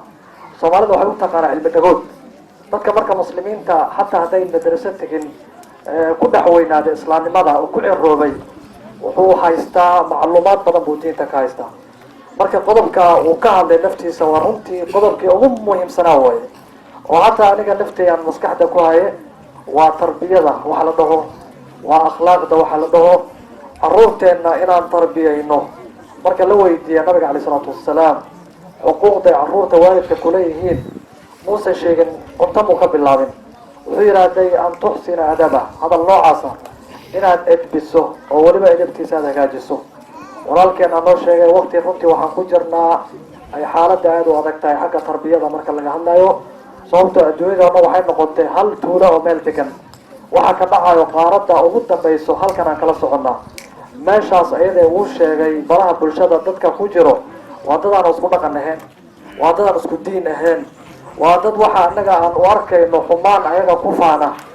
soomaalida waxay dhahaanaa wixii qof xeshaysta ayuu qofna xaraga moodaa. waxa bulshada muslimka dhexdeena ceebka ah ayaga muxuu ahaa way ku faanaan, way xeshe muxuu ahaa wax wanaagsan bay u arkaan. nin baa hadda ka hore ka sheegay wuxuu yidhi reer galbeedka horumarkooda wixii horumar ah waa ku ammaanaynaa, waa wax fiican, laakiin marka akhlaaqda loo imaado reer galbeedka wuxuu dhahay horumarkooda iyo akhlaaq darida waa laba shay oo islaazimo wey. waxaad moodaa inay aamineen in akhlaaqda laga tago oo xishoodka laga tago mooye inaan si kale horumar aan lagu gaaraynin. marka wixii asaga ahaabaa halkaas ku jira, mobaylada nooga buuxaa. marka arrintaa waxay keentay oo sahashay in qofkii canug yaraa hadda soo barbaarayay si fudud uu ku qaato dhaqamo xun oo si fudud waa dhaqamo kale. saa darteed baa runtii maanta waxaan ku farxaynaa markaan aragno wiil yar oo da-yar oo diintiisa caadi ugu jiran markaan aragno waa u ducaynaynaa. waxaa ka jiro waad aragteen dhalinyarteena maanta waagii baryo baa dhaqan horle baa imaanaya. hadda baabuuradii waad ogtihiin magaalada shaqalaan baa ka jirta. dhalinyarada waalidiintooda waxay u gadeen muxuu ahaa gawaari ay ku shaqaystaan, laakiin gawaaridii waa la raacilaya. hadda waxaa cusub in madaxii la qamiiriyo, madax baa la qamiirinaya, tinki baa la qamiirinaya. aniga baadiyaan kusoo koray, dadkeena dhan macalsiyaad walaleen ku diira anaga reer baadiyaan nahay, waa ku faanaynaa. aqliga baadiyaha lagala imaadaa. baadiyaha markay hooyooyinkan ay rabaan ay samaystaan heeryada waxay isticmaali jireen wax la dhaho qamiir, wax qamiir la dhaho ay isticmaali jireen. qamiirka waxaan xasuustaa waa wax la isku dardarayo mudaawi yaalaya aad buu usoo uraya. marka daayartii madaxoodii hadda waxaa kasoo baxaya gawaaridii ay wateen loogu talagalay waa la raaxlay. maalin kastaa dhaqan horle baa imaanaya oo xun. marka walaalayaal jazaakum allahu khayran. meel hadal ka dhiman oo looga noqonayo malaha. waxaan markaa waalidiinta ku boorinayaa caruurteena tarbiyadooda inaan wax kasta ka horumarino. caruurteena si aynu ugu ogaag lahay inaan wax walba ka horumarino. waad ogtihiin walaalayaal marka ilaahay uu ubadkaada ku hagaajiyo waxa weeye wax weyn baad gaartay. dadka waalidiinta maanta laa qadar allahu hadduu canuga hallaaba murug bayna nool yihiin. canugaadii oo aad filaysay mustaqbal inaad ka heshid oo wax ku tara, berri ka maalin markii adigu dhagax kugu bilaaba oo laga soo sheegto wadadii lagamar waayo gaari muraayad ka jebiya oo dadkii dhaca oo xada, marka nasiib darra imaanaysaa. marka waalidka waxaan rajaynayna waalid kasta ubadkiisa ku dadaala, ilaahayna u barya. ilaahay ma la yacaayo dadaalka asaga. marka walaalayaal jazaakum allahu khayran. ma rabo inaan waqti badan idinka cuno, wax dhimada la sheegayna ma laha. waxaan aad u hambaleynayaa kitaabada ayada. annaga diinteena ma barano runtii intaa yare macalimiinta ay dadalayaan ee ballaankii ay ku rareebayaan halkan mooye. maanta waxaa la rabay hadda kitaabka la aqra kutubka la aqra in badan way dhaaftay. hadda kitaabkaas muxuu ahaa sheekh sulaan aljanzuri uu qoray ee tajwiidka ka hadlaya cilmu tajwiid sida qur-aanka loo aqriyo ee tuxfatu latfaal uu bixiyey. tuxfatu latfaal maxaa weeye? waa hadiyad uu caruurta ugu talagalay sheekha, laakiin caruur kali maaha. cilmiga ku jiro meeshaas waa cilmi aada u weyn. maanta waxaan haddaan arki lahayn nin rag darawaliin ah oo intay gawaarida bakin dhigtaan kitaabka la imaanaya marya, markaasaan ogaan lahayn diintan in la baranaya. haddaan markaan arki lahayn rag xawilaad ka shaqeeya, raggii ugu caansanaa baa meesha fadhiya. rag xawilaad intay soo xireen cilmul xalaqaad u fadhiya, kitaab aqmeersanaya. haddaan arki lahayn waxaan ogaan lahayn diinteena inaan usoo jeesano baranayno. haddaan arki lahayn dumar khayr allah siya waaweyn, inkastoo maanta dumarkii ay meel fiican marayaan oo reer runtii raggii ay ka dheereeyeen. daraato waxay igala soo hadlaysay gabadhan xabsa bintu siriin walaasheena xaawo sheekh xawa nairobi ila soo hadlaysay, mu'tamar diini baa igu socotay, muxaadara ka dhigaysay. marka waxa weye haweenka runtii waxaan dhigi karnaa doorkii u adeegadii diinta maanta ayagaa nagala wareegay. marka allah idin barakeeyo aan usoo jeesano diintana. waxaa runtii maanta dhibaato waxanaas waxaa kamid a nin 60 jira ama 40 jira ama 50 jira oo wiil yar oo sag dhalay 7 jira garaacaya. wuxuu ku garaacaya wuxuu leeyahay dugsiguu diiday, madarsaduu diiday, waxbarashaduu diiday. war wiilkan hataa ig la fiiriyo mukallaf maaha asaga, welibaba kuma waajibinba. adigii takaaliid kugu waajibtay baa diinta inaad barato diida oo faatixadii ansixi karin. in badanoo naga mid ee faatixada in ansaxno way nagu adag tahay. adigii la rabay inaad diintii barato, wiilkana kaaga decan lahaa hadduu arki lahaa aabbahan oo kitaab u fadhiya. hadda maalin dhaweed hadalku nala dheeraana ma jeclay. ninba wuxuu ka sheekaynay oo muwaashbahan oo noo sheegay ilmaha mobilkay jecel yihiin. waayo maxay mobile ku jecel yihiin? waa arrin muhima wey. maxay ilmaheena mobile ku jecel yihiin? siday u jecel yihiin kitaabka qur-aanka si ka badan. sababtoo waxay waalidka gacantiisa ku arkayaan mar walba ama beerta haddii ay mar kasta kitaabka qur-aanka ku arki lahayn gacanta waalidka kitaabkaas ay jeclaan lahayn sababta waalidkada ay kugu deenayaan marka walaalayaal arrintaa walaalkan uu noo sheegay runtii kor baan ka aqaanay laakiin inay muxuu aha waxaasoo cilmi ah iyo xog uu ku dugan tahay aniga maana filaynin aad baan ku hambalaynayaa walaalkan haddaan deerkaaga iga raaleexo ina xog usaa ola socdo waxaa kale uu xasuusiyey meeshan isagu yaqaana waa nin reer gaarisa qadiim way laakiin meeshba waxaan sheegayaa meesha iyadoo marooba ah yaan aniga dugsi ku akrin jiray oo guri kale ku yaalay guryaha kiro marooba way markay dabeesha soo kacdo waa isla shaqarayaan shabaa hadduu hal guriga gurto inta kale waxaa si lagu badbaadiyo waa adkaanaysa maantana nicmada ilaahay na siiyey waxaa runtii hadal muhima shalay markii la baahnaa la isma dagaalaynin maanta markii la dargay maxaa la isku dagaalaya marka waa arrintaas yaa la fududaysanin marka walaalkeena waxaan leenahay dee noo soo dhawaaw arrin kalena uu hosligaye inkastoo cabsanayo siyaasadda uu ka cabsanayo laakiin waan u baahan nahay baaraka allahu fiik nin oo run noo sheegaya maxaa yeele wuxuu ka hadlaya waa akhlaaqdii akhlaaqda wanaagsan waxaa kamid a qofka uu run sheego waa akhlaaqda wanaagsan akhlaaqda wanaagsan waxaa kamid a qofka ballanta oofiyo akhlaaqda wanaagsan waxaa kamid a qofka unu waalidkiisa uu kuwa u hogaansamo ilmaha kale maanta waad aragteen cafwan ilmaha kale maanta waad aragteen daayarti waxay dabeecad ka dhigatay oo kubaddi lagu ciyaaraya hooyadaasaa yeel aabahaasaa yeel oo waxaan rabin inaan la dagaalno way ka hortagno waa arrin nasiib darro le way in maarata da-yartayni dhalinyaradayni hataa kuwa soo dhahay dhalinyaro ma aha da-yar ma aha waa rag waaweyn oo ilmo dhale qaarkooda markaasa intay sawaal ku too xirtaan cooradoodii banaanka ay taalo kubaddaa la ciyaaraya markaasaa markii ku kubaddi halle waxa lagu leeyahay hooyadaasaa yeel oo walaashaasaa yeel oo aabahaasaa yeel waxaa weye wax la yaab le way shalay waxaan dhegaysanaya big man inaad ila aragteen ma big man odayga hadlaya wuxuu yidhi war gabdhaha waxyaalaha akhlaaq darrada mashruuca inaad ka hadasho naftaada aan u baahannahay waxaa kamid a akhlaaq darrada hadda socoto ma arkin gabar mukaamo oo kor loo hayo la ruuxay oo laleeyahay waxay u taagan tahay umerreed ma arkin gabar mukaamo ma jirto gabar kukuyo la ruuxay ma jirto laakiin gabdhaheena maxaa ku dhacaya gabdhaheena sariigta xishad wuu yaqaane waxaan samaynaana waa rag inta kursi la saaro xataa rag waa la iskaga jira ayaga lama hadlaya markaasaa la ruuxaya haddana waa la walaaqaya waxaan kaadi inaad oda gabdheed aaseen waa la walaaqaya sidii muxuu ahaa kalbaadi walaalayaal waxaa islaanimo ma bal u fiirsade gabadha mukaambada saas lama yeelahay maxaa gabdhaheena ke marka balnimiyaha ilaahan usoo noqono waxaasna weliba muxuu aha dadka codkooda la maqlaayo sida walaalkeena oo kale waxay ahayd inu masaajida oo kale ka hadlaan laakiin dhaqan nooma ah inay madaxda masaajid ka hadasho masaajid wadaadaa loo daayay annagana inta badan xog waa iska xog xogteena waa iska yartahay annaga haweenka isku xognahay annaga haweenka yaa isku xoga marka waxaan rabnaa inay madaxda masaajid intay tagaan waxyaalahaas oo kale ay baraarujiyaan codkooda la maqlaayo waa idinku dheeraansanaya allah idin barakeeyo markas kale allah barakeeyo jazakum allahu khayran وصلى الله وسلم وبارك على نبينا محمد واله وصحبه اجمعين واخر دعوانا الحمد لله رب العالمين.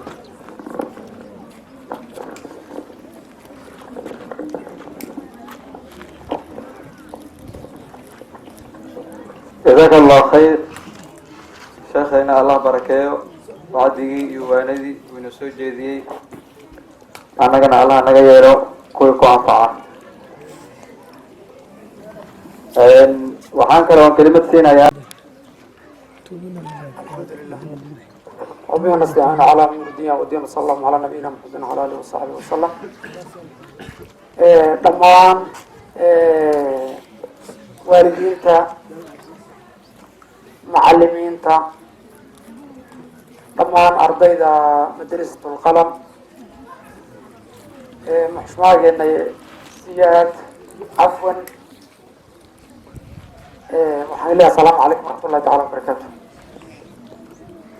marka koobaad iyo marka labaad waxaan mahad celinayaa ilahay guminaha boqorkaha ee maanta isugu keenay madrasadan qiimaha badan qalin jabinta qur-aanka qeyb ardadeeni awlaadeeni kamid ah ay maanta qur-aanka ay ka takharujeen. waxaan marka hore aan ilaahay weydiisanayaa idinkuna aan jecelahay inaad aamiin dhahdaan in marka hore ilaahay goobtan khayrkan isugu nimid inuu dembigeena alla ku dhaafo. dadkii dembigooda la dhaafo ayaa baryadooda la aqbalaa. ilaahay dembigeena ha dhaafo, dembigii waalidkeena alla ha dhaafo, dembiga muslimiintana alla ha dhaafo. sidoo kale waxaan duceynayaa macalimiinta sharafta badan in badan hawshan kasoo shaqaysay. waxaan idin leeyahay ilaahay cilmigiina ha barakeeyo, aqoontiinana alla ha barakeeyo. sidoo kale waxaan leeyahay dhalinyarada ka takharujtay qur-aanka maanta dhamaysay waxaad ximbaarteen kitaabka ilaahay runtii waa xalfad laga soo qaybo midii ugu munaasanayd ilaahay waxaan ka rajaynayaa inuu qalbigiina ku xifdiyo qur-aankaas camalkiisana aada gudataan oo ilaahay idiin dhib yareeyo aad baan ugu faraxsanahay inaan arko carruurtayda lamid ah oo gabadh iyo wiilalba oo qur-aankii dhameeyey oo qur-aanka ilaahay xifdiyey insha allahu ilahay waxaan ka rajaynayaa dhammaan awlaadda kale horteenna fadhidana inay sidaas oo kale ay fursad u helaan inay ilaahay qur-aanka ilaahiisa ay maaragtay ay ku xifdiyaan intaa kadib hadal badan meeshan igama furna aad baa loo hadlay runtiina waxaad moodaa hal mawduuc oo dadka qalbigiisa ku wada jiray in la wada taabtay marka meel dambe oo lagaga noqdo ma leha waxaan dhihi lahaa un kusoo gaabin lahaa macalimiintu way hadleen waxaa laga yaabaa baahi badan oo ay qabeen inay kala xishoodeen shirka baahida ay qabeen waxaa kow ka ah intanoo ilmood oo maanta meesha fadhiday waalidiintooda haddii la fiiriyo inta haweenkunbaa macquulgalka ah raggiina ma imanin yani waxay dadka koob in la ajiibo oo sidaan iskuulkaba u aadneen u ajiibno inaan macalimiinteenna aan u ajiibno ayay ahayd taa waa laga gaabiyey waxaa kaloo dhici karta in waxa yar ee macalimiintaasi ay khidmada u qaataan inaysan si saxa usoo gaadhin waalidka waxaan codsan lahaa waalidiintu inay arrintaa iyada ah way dhici kartaa inay macalimiintu ka xishoodeen in maaragtay khidmadaa yartaa idinkood ogtiin maanta sixir bararka iyo dhibaatada maanta ka jirta magaalada ama caalam islaam ka jirta in waxaa yarka ee khidmada macalimiinta wakti ku habboon la siiyo ood ogaataan gurigiina baahida taallo inay guriga macalinku taallo macalin 12 meeshan soo galay ama hal saac oo subaxnimo galabta ama fiidkiina ka baxay ama bacdal casar ka baxay caruur leh xaas leh waalid leh hooyo leh inta yartaa ee fiiga ilmahaan siinayna haddii lagu dhibo dee cuquboon baynu ka guranaynaa ilma wax inoo barta iska dhaafmaya cuquboon baynu ka guranaynaa waxaan ku baraarujinayaa waalidiinta in macalimiinta loo dhaga nuglaado xaqa yar ay ugu maaragtay nasaareenna si maaragtay kalsooni ah loo bixiyo intaa iyadana waan baraarujin lahaa anu hadalka waan iska soo gaabinayaa meel kaloo lagaga noqdo ma laha ugu dambayn waxaan jeclaan lahaa dhammaan waalidiinta ciddii wax gacanta ku haysa ama ciddii wax heli karta runtii aad baan ugu faraxsanahay waana laba yaabanahayba markaan dhan kale ka idhaahdo xafladan iyo kharashaadka ku baxaya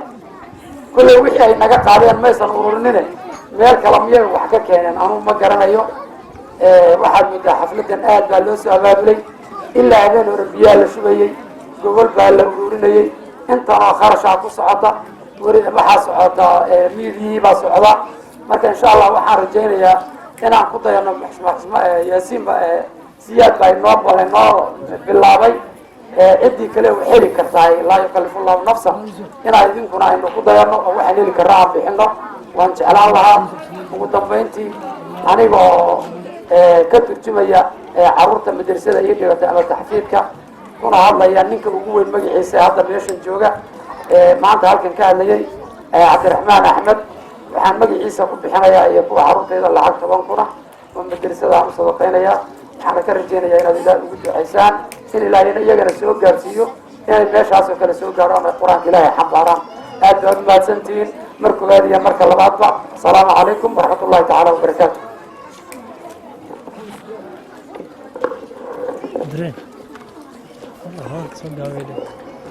وعليكم السلام ورحمة الله وبركاته أبا أحمد أبو مسان يهي الله بركاته شرف كرامة كل كيس الله خياله وحان كلو يريا أبا حسن حسين سوى أساقنا كلمة نبسو جيدية فليتفضل مشكورا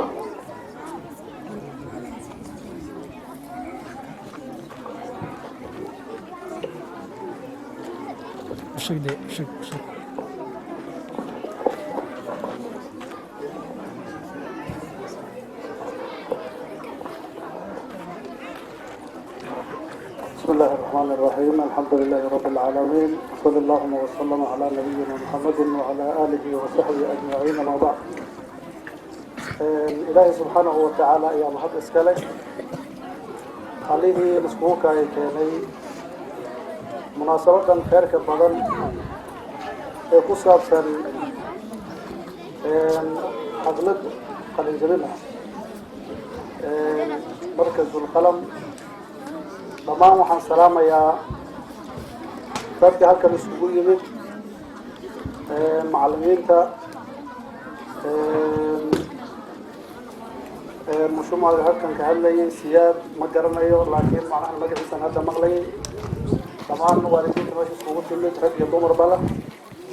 ilaahay subxaanahu watacaala ayaan mahad iska leh. uma intaa kadibna ayagana macnaha waan u mahad celinayaa. marka walaalayaal saad ogtihiin waxaan joognaa meel qiimo badan ee maanta aada u qiimo badan ee runtii macnaha in lagu farxo u baahan. ilaahay subxaanahu watacaala kitaabkiisa qur-aanka ee munazalka halkan ee lagu qalin jabinayo, waxaan leeyahay waxaad ogtihiin arday yar yar ee halkan joogtaa, kitaab qur-aan baa la xifdiyey. waan soo dirnaa, waad garanaysaan. markaan soo dirno ardayda yaryarka ah waxaan leenahay macnaha dugsigaada ardaydii markay dugsiga yimaadaan,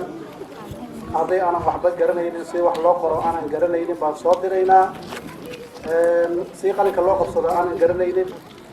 dhammaan macnaha arrintaa waxaa ka shaqaynayaa macallimiin ee soo saaray ee heerkan soo gaarsiiyey ee inay haddana kitaabka xifdiyaan. runtii macnahane way mahadsan yihiin, waxaanay mudan yihiin maamuus gaar in loo sameeyo. lianna maxaa yeelay macallimiinta waxaad ogtihiin ardayda yaryarka waan soo dirnay aan waxbana qori karin, waxbana akrini karin. waxaa la leeyahay wax qoraalna in la baro, gacanaan wax qoraynin in la baro, carab aanan waxba garanayninna in wax la fahansiiyo u baahan. ilaahay subxaanahu watacaala ayaa mahadda iskale. uma intaa kadibna macallimiintana macnaha iyagana waan u mahad celinaynaa. waxaad ogtihiin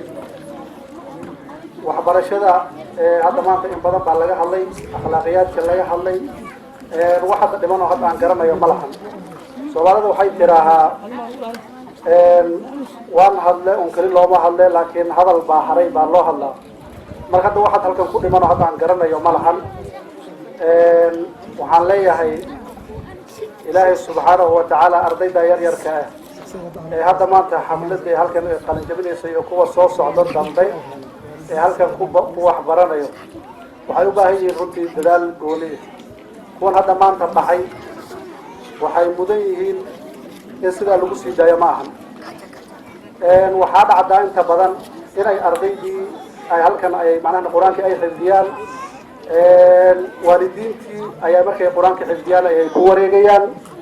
markay ku wareegaanna waxaa laga yaabaa inaanan dal laga sii dhigin, halkaa un ay waxbarashadii ku joojiyaan.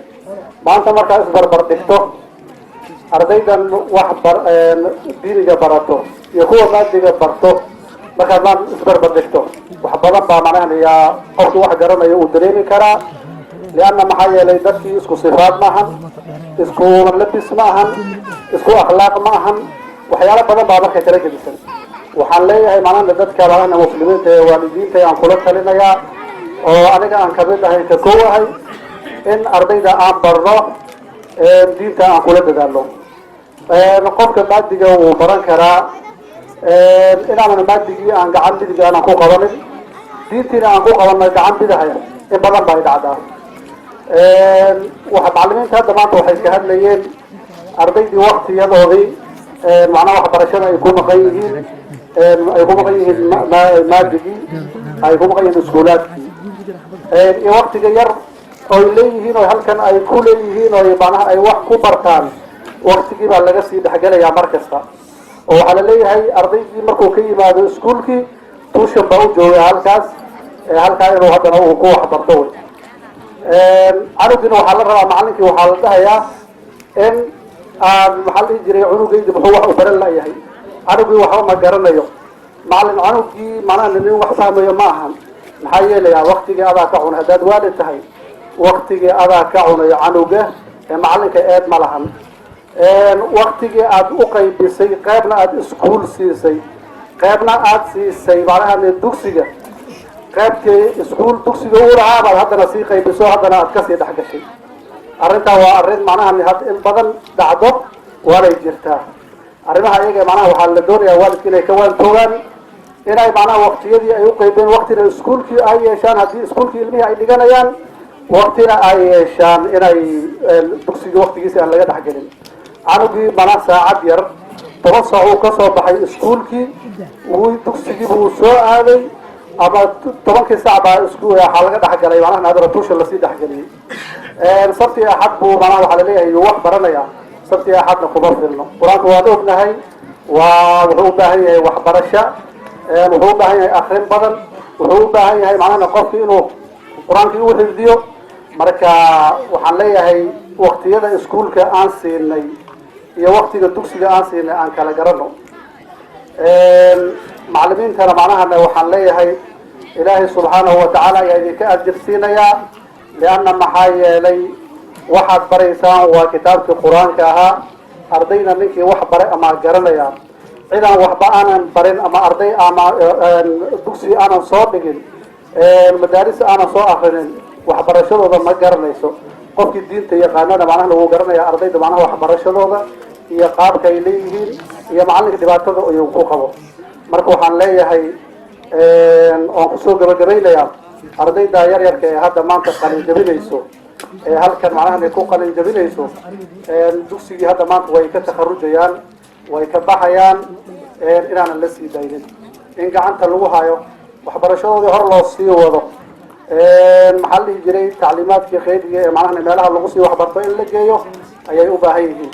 in hadday maanta la sii daayo waxay noqonaysaa inay halkoodii ay macnaha ay noqoto midaan waxba aanan ka jirin waxbarashadoodan halkii ay ku lunto marka arrintaa looma baahno waalidiinta la tacaalaan ardayda macnaha waxbaratay lagu soo rafaaday dhiigi dhacanba kusoo dhamaaday waalidiinta waxaa loo baahan yahay inay macnaha ay sii dhiirigeliyaan meelaha waxbarashooyinka ay sii geeyaan marka intaasaan kusoo gabagabaynayaa wasalaamu calaykum waraxmat ullahi wabarakaatu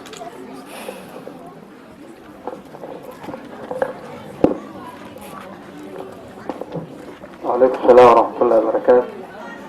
وما سيهي عبد الحسن الله بركاته waxaan umalayaa qorada aad ay kulushahay aan dul qaadano hadda waxaan kusii shaqaynaa gabagabadii ardadii oo maaragtay qur-aanka dhamaysay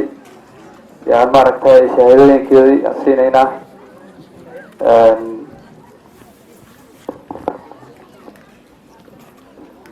waana yeerinaya macaashooda si oo shahaadooyinka loo siiyo iyo kuwa eegana ka gudbayaan qaybta farbarka labadaba halkan aan shahaadooyin ku siinaynaa waxaa u horeeya xudayfa xasan nambarada ayernayna maaha nambaro oo imtixaanka gale maaha waa usaa isku waxiyaa cabay waxaa qaybta zakiya xasan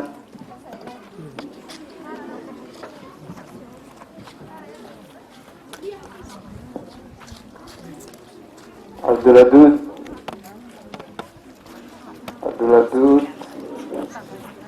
ardada waa ardadii qalin jibisay oo qur-aanka dhamaysay khayro aadam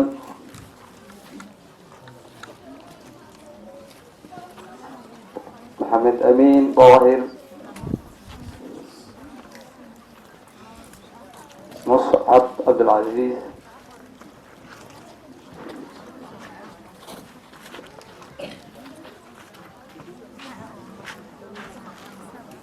qaybtani waa qaybtii qur-aanka dhamaysay aan shahaadooyinkooda siinaynay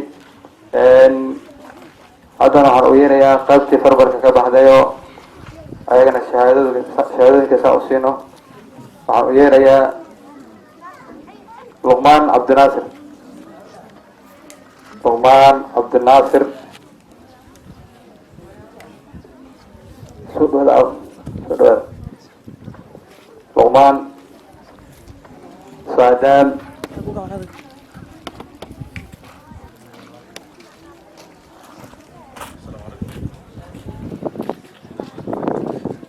cabdilmalik cumar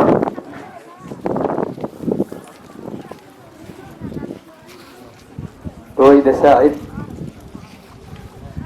رويدة ساعد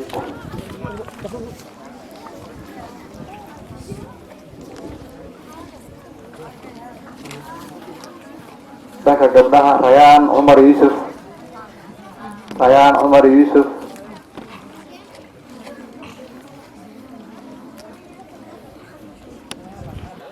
Rayaan Cumar Yuusuf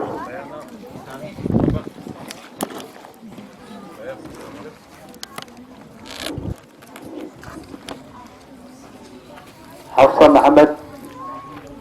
Hafsa Maxamed Zuhaira Faarax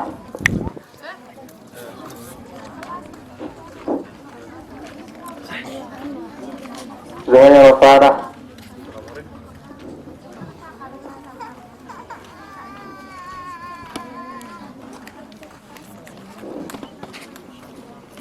intaasi waa qaybtii maaragtay farbarka ka gudubtay waxay iskugu jireen wiilay gabdhaba dadkooda wuxuu ahaa 7 haatanna waxaa umalay waa la kulaaday waxaan kusoo khatimayaa aayadaad min alqur'aan alkariim oo inoo soo jeedin doono ardayga Xudayfa. Asalaamu calaykum waraxmatullaahi wabarakaatu. waxaan raaligelinayaa haweenka waxay ahayd in aan kelma siino labadoo midkood laakiin waktigooda inagu dheeraaday oraxdii oo aada u kulul ardada barkeeda waa aragtaan hoos buu ka tegay oraxaa soo baxday marka cafwan waa idinka raaligelinaynaa hawshaas haddana waa gabagabaa xafladii waxaan codsanaynaa waalidiinta inay noo haraan wixii marti sharaf ah ama culummo ah way iska bixi karaan markaan dhamaysano bacda alqur'aan Xudayfana waxaan leenahay soo gaabi xafladii way gabagowday baaraka allahu fiikum intaasaan damacsanaa inaan idin ogeysiiyo